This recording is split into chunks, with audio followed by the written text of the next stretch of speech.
नमस्कार दोस्तों। 10 साल पहले की बात है लगभग कि मैं डेली मंदिर जाया करता था। और मंदिर जाकर वहाँ पर मैंने सोचा कि मैं शिवलिंग पर डेली दूध चढ़ाऊँ। लेकिन जब मैं वहाँ दूध चढ़ाने गया तो मैंने देखा कि वहाँ अधिकांश क्या सभी लोग जो दूध वहाँ चढ़ा रहे थे वो एक कलश में दूध लेते थे और शिवलिंग पर चढ़ाते थे। तो मैंने देखा कि इस दूध का हम लोग क्या कर रहे हैं। हम लोग एक मजाक बना रहे हैं। इस दूध को शिवलिंग पर चढ़ा रहे हैं, अपनी आस्था दिखा रहे हैं, और दूसरी ओर हम लोग प्रकृति के साथ खिलवाड़ कर रहे हैं। प्रकृति के द्वारा इतनी मेहनत के द्वारा जो चीज़ हमें मिल रही है, हम उस चीज़ को पूरी तरह से नालियों में बहा रहे हैं। तो मैंने तभी से एक संकल्प लिया कि मैं इस तरह से दूध नहीं चढ़ाऊंगा। मैं बंद थैली दूध की लेकर जाता था और शिवलिंग पर रखाता था। जैसे मेरे अंदर के भाव थे, मैं उस प्रकार उस थैली को वहाँ रख कर आता था। लगभग मैं कह सकता हूँ कि 8 या 10 साल की ये बात है। लेकिन आज उस मंदिर के अंदर सैकड़ों लोग जाते हैं। एक सिंगल व्यक्ति भी खुले दूध को वहाँ नहीं चढ़ाता। मैं मानता हूँ कि ये हम सोच सकते हैं कि उस थैली को जो हम चढ़ाते हैं, उस थैली को कहाँ क्या यूज़ करेगा। पंडित जी के पास जाएगी तो कितनी जाएगी, इतनी थैली को वो क्या करेगा, घूम फिर कर फिर बाजार में आ जाएगी। मैं कहता हूँ आ जाए, 2 बार सेल हो जाए, 3 बार रिपीट बिक जाए वो, लेकिन कहीं ना कहीं लास्ट में जाकर उसका यूज़ होगा, वेस्ट नहीं होगा, जिसे हम नालों में बहा रहे थे। तो उसी प्रकार मेरे मन में आज फिर एक संकल्प आया कि हम लोग इतना ज़्यादा प्रकृति के साथ खिलवाड़ करते हैं कि हमने आज गंगा जमुना को, जो जल हमारे जीवन के लिए विशेष तौर पर महत्वपूर्ण है, उस जल को हमने सबसे ज़्यादा दूषित किया। आज उस जल को साफ करने के लिए अरबों रुपया खर्च होता है। बहुत सारी दवाइयों का यूज़ होता है, केमिकल का यूज़ होता है। उस जल को, जो प्योर जल हमें मिल सकता है, उसको जब हम क्लियर कर कर दवाइयों के जरिए साफ कर कर वापस वो जल हमारे लिए आएगा तो उसकी प्योरिटी उतनी नहीं रह जाएगी। कहीं ना कहीं जाकर हमारे जीवन को फिर वो जल प्रभावित करेगा। अब गंगा और जमुना दूषित क्यों हो रही हैं? क्या आपने कभी नोट किया? मैं जब भी जमुना के ऊपर से निकलता, मैं देखता लोग थैली भर भर कर पूजा का सामान जमुना में डाल रहे हैं, थैली के समेत भी डाल रहे हैं।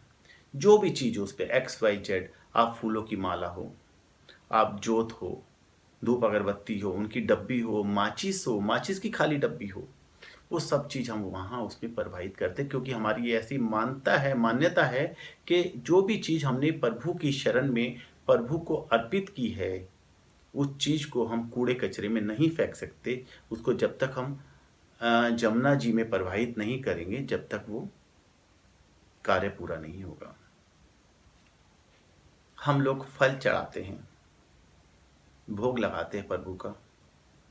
केले का ही फल ले लीजिए आप, क्या वो केले का छिलका हम लोग जमुना जी में प्रवाहित करते हैं? किसी भी तरह का जो फल छिलके वाला है वो हम वहाँ चढ़ाते जरूर है, लेकिन उसका उतरा हुआ छिलका हम कचरे में फेंकते हैं या जमुना जी में प्रवाहित करते हैं, ये सोचने वाली बात है। भंडारा लगाते हैं, सब्जियां काटते हैं, सब्जी पकाते हैं, सब्जी के ऊपर के उतरे हुए छिलकों को हम क्या करते हैं? जमुना में प्रवाहित करते हैं। आखिर वो भोग तो हम भगवान के लगा रहे हैं। तो जब हम धूप अगरबत्ती जलाते हैं तो जो उसकी खुशबू है वो हमने फैला दी वहां पर।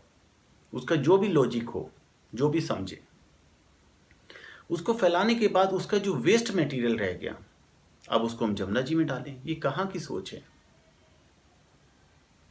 जब हम चढ़ाए हुए फल के छिलके जमुना जी में नहीं डालते तो धूप अगरबत्ती की खाली डब्बी, उनका बचा हुआ पाउडर, जला हुआ राख, वो जमुना जी में क्यों डालें? मैं आप लोगों को बताना चाहता हूँ, आज लगभग 1 साल हो गया है, मैं अपने ऑफिस के मंदिर में ना धूप लगाता हूँ, ना अगरबत्ती लगाता हूँ, ना कुछ लगाता हूँ। मंदिर अवश्य है, देवताओं की मूर्ति भी है, लेकिन वहाँ कपड़ा मार कर बिल्कुल उनको सफाई कर कर अपना शुभ वाइब्रेशंस लेना, उनकी दृष्टि लेना, ये कार्य मैं करता हूँ। मैंने धूप, अगरबत्ती, फूल सब कुछ बंद कर दिया। आज हम जितने फूल वहाँ चढ़ाते हैं, आप कभी भी देखिए शिवालय के अंदर हम लोग एक और फूल चढ़ रहे होते, एक और वहाँ से उठा उठाकर बाल्टी में भरे जा रहे होते हैं। अब वो कहाँ जाएंगे?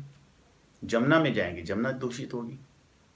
अच्छा, ये ऐसा नहीं है कि इतने सारे फूल बन रहे हैं, इस फूल को यदि हम भगवान को नहीं चढ़ाएंगे, फूलों का क्या होगा? ये फूल भी इसीलिए बन रहे हैं क्योंकि इसकी डिमांड है, इसीलिए फूल की खेती ज़्यादा होती है। अगर इसकी डिमांड भी लिमिटेड होगी तो वो उसकी फसल भी लिमिटेड होगी, उसी के अकॉर्डिंग उसका यूज़ होगा। तो कहीं ना कहीं हमने अपनी सोच को कुछ इस तरह का बना लिया है कि जो हमारे एनवायरनमेंट को ख़राब कर रही है, दूषित कर रही है, जिसके कारण से आज पूरी दुनिया प्रदूषण की चपेट में है, बीमारियों की चपेट में है और नए नए वायरस जो हम लोग देख ही रहे हैं। तो इस वायरस को अब मैं इस वायरस पे एक छोटा सा बोलना चाहूँगा कि जो लास्ट ईयर हमने देखा 2019 में जो वायरस स्टार्ट हुआ, 2020 में उस वायरस ने जब मार्च के अंदर हिंदुस्तान के अंदर हमने देखा लॉकडाउन हुआ तो प्रकृति बिल्कुल खिल गई थी। एक कहावत सुनी होगी आपने, जब बिगड़ी हुई संतान को कोई रईस बाप अपनी सारी दौलत सौंप देता है तो उसे उसकी कदर नहीं होती, वो लुटा देता है। हम वही बिगड़ी हुई संतानें हैं जिसे इस प्रकृति माँ ने अपनी खिलती हुई खूबसूरती, खिलती हुई जो दौलत थी, खूबसूरती थी प्रकृति की, वो उससे हमारी झोली आंचल भर दिया। लेकिन हम वो बिगड़ी हुई संतानें हैं जिसने उसकी कदर नहीं की और उसे फिर से लुटा दिया और फिर से हम लोग वहीं कष्ट, दुखों के और समस्याओं के घेरे में आ गए। तो दोस्तों, मेरा कहना ये है, मानना ये है कि हमें अपनी सोच बदलनी होगी, अपना स्टाइल बदलना होगा। पूजा करनी है, पूजा कीजिए, मन से होती है, आराधना दिल से होती है। फूल पत्तियों को जो हम चढ़ाते हैं वो आराधना, फिर उसके बाद जब हम जल को दूषित करते हैं तो हमारी पूजा सफल नहीं हो रही, विफल हो रही है, क्योंकि उस दूषित जल से न जाने कितने लोग बीमार पड़ रहे हैं। एक और हमने आराधना की और दूसरी ओर हमने एक और कर्म किया, दूसरी ओर अकर्म किया। तो कर्म तो केवल एक किया लेकिन अकर्म अनेक बन गए, क्योंकि लाखों करोड़ों लोगों तक वो जल पहुँचता है, वो हवा पहुँचती है जिसे हम दूषित करते हैं। तो अगर मेरी बात से आप लोग सहमत हो तो आप लोग इस ओर कदम बढ़ाएं। मैं चाहता हूं कि हमारे